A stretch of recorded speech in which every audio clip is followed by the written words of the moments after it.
করলাম। প্রথমেই বসে গেল ভাত, তারপরে ডাল, স্যালাড, এখানে দিয়ে দিল পটল, চিংড়ি, আলু দিয়ে যেটা করা হয়েছিল, অনেক টেস্টি হয়েছিল। সব থেকে আমার দুটো চিকেন মাটনের থেকে আমাকে এটাই ভালো লাগছিলো।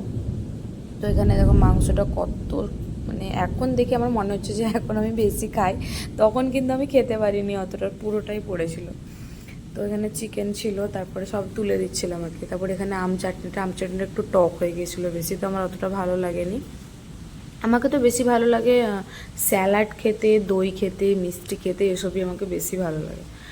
তারপরে এখানে সবাই মিলে খাচ্ছিলাম, আমি বসেছিলাম, আমার কাকিমা বসেছিল, আর আমার কাকির মেয়েও বসেছিল। তো মিষ্টি, তারপর আমি দুটো নিয়ে নিলাম মিষ্টি, কারণ মিষ্টি খেতে ভালোই লাগে, খারাপ অতটা লাগেনি। মানে আমার সত্যি কথা বলতে এখন টকের থেকে মিষ্টিটা আমার বেশি ভালো লাগে। তারপর খেয়ে নিলাম পাঁপড়, এখানে পড়ে গেল লাল দই।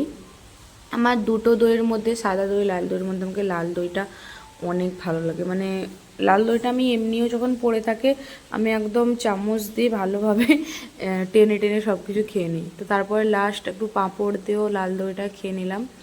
পুরো ভিডিওটা তোমাদের কেমন লাগলো জানাবে, লাইক শেয়ার কমেন্ট করবে। সবাই ভালো থাকো, বাই।